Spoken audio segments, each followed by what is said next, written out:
Oi, pessoal! E aí, vamos continuar, né, com o nosso conteúdo? Só para relembrar, estamos estudando a NR32, especificamente os riscos biológicos, tá bom? Dentro da unidade curricular de rotina de segurança e saúde no trabalho. Então, na aula passada, vimos algumas disposições muito importantes dentro da NR32 sobre os riscos biológicos, e essa aula é uma continuação desse conteúdo, beleza? Então, pessoal, nós vimos que as NRs elas trabalham de forma integrada. Então, a NR32 ela vai trabalhar em conjunto com a NR7 e a NR9, né, que fala do PPRA. Na aula passada, nós falamos o que deve constar dentro do PPRA com relação aos riscos biológicos. Nessa aula, eu vou falar para vocês sobre o PCMSO. O que deve constar no PCMSO com relação aos riscos biológicos? Além do que já está previsto na NR7, o PCMSO de serviços de saúde deve contemplar: letra A, reconhecimento e avaliação dos riscos biológicos, então identificar cada um dos agentes de riscos biológicos ali dentro da organização. Letra B, a localização das áreas de risco. C, a relação e a identificação nominal dos trabalhadores, função, local da atividade e risco exposto. Então, eu tenho que criar em forma de tabela, né, ou então uma identificação mesmo de todos os colaboradores, a função e a atividade, contemplando o risco que ele vai estar exposto. D, a vigilância médica dos trabalhadores potencialmente expostos. E o programa de vacinação. Então, nós entendemos que alguns riscos biológicos eles podem ser monitorados, né, de forma preventiva.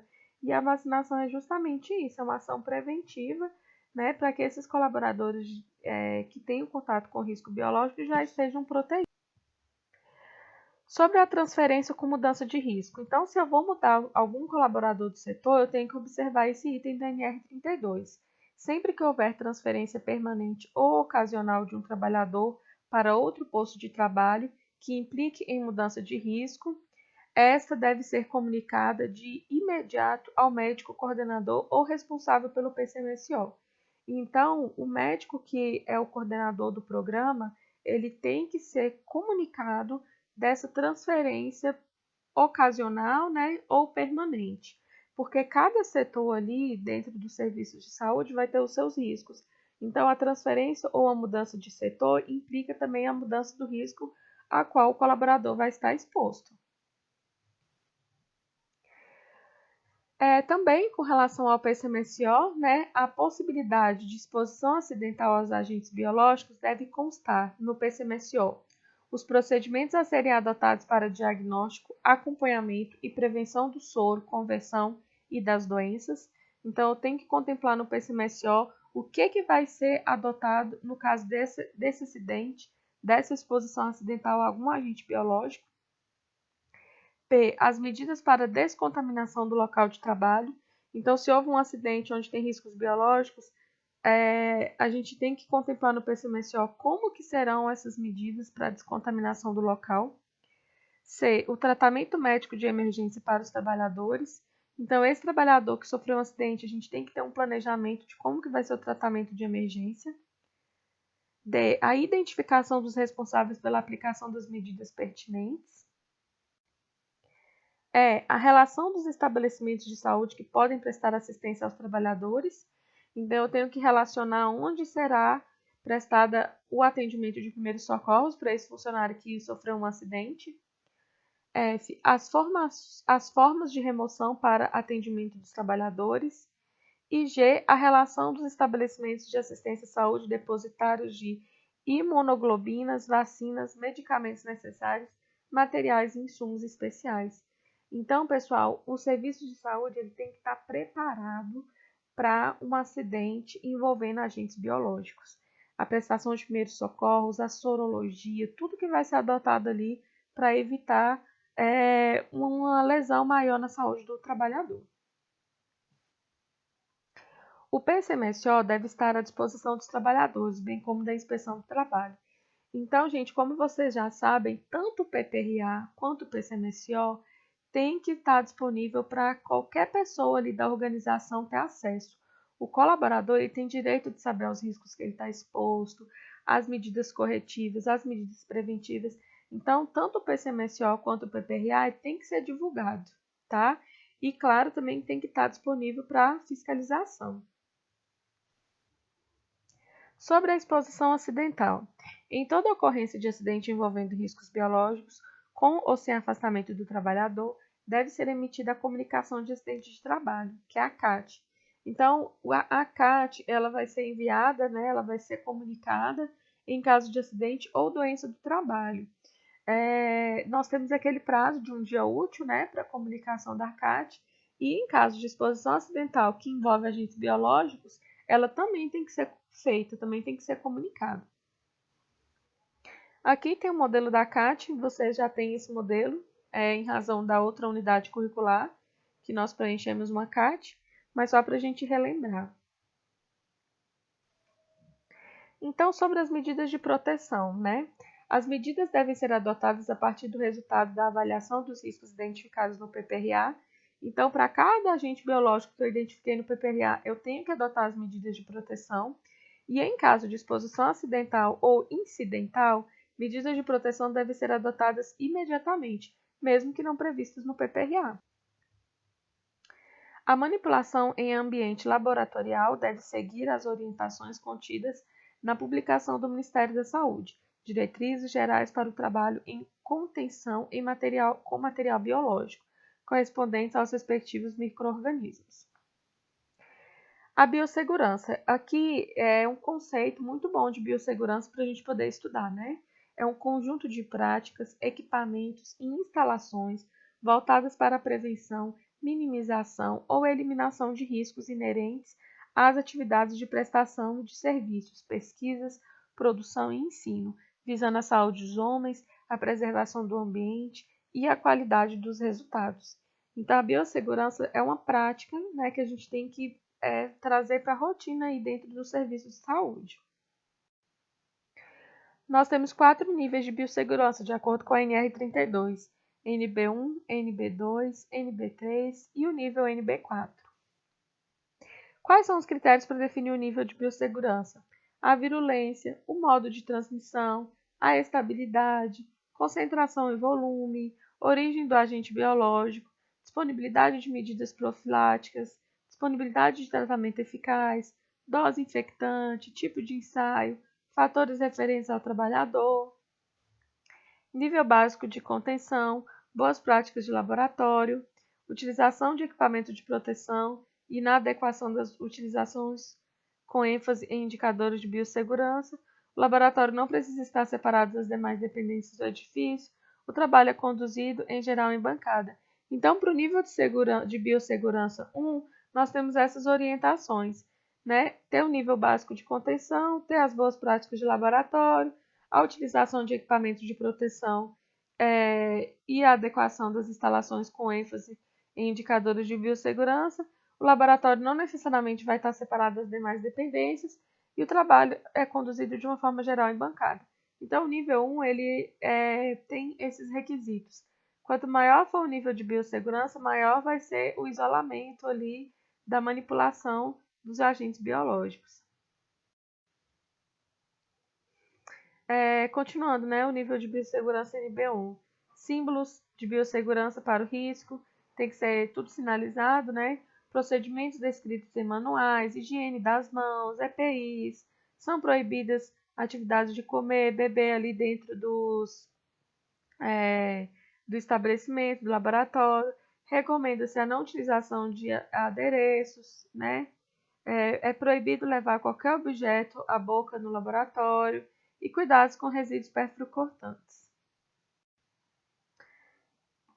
Então aqui a gente tem, né, uma imagem só mostrando como que é a utilização dos EPIs para o nível de segurança 3, que já é um nível bem mais avançado, né? E é mais uma classificação mesmo, para a gente entender que quanto maior for o nível de biossegurança, maior vai ser os requisitos de isolamento, de proteção aí dos agentes biológicos. Todo local onde exista possibilidade de exposição a agente biológico deve ter lavatório exclusivo para a higiene das mãos, provido de água corrente, sabonete líquido, toalha descartável e lixeiro provido de sistema de abertura sem contato manual. Esse é um dos principais itens da NR32, tá, pessoal? Então, fala da obrigatoriedade de lavatório somente para a higiene das mãos, né? As toalhas têm que ser descartáveis, não podemos ter a utilização de toalhas coletivas nesses ambientes.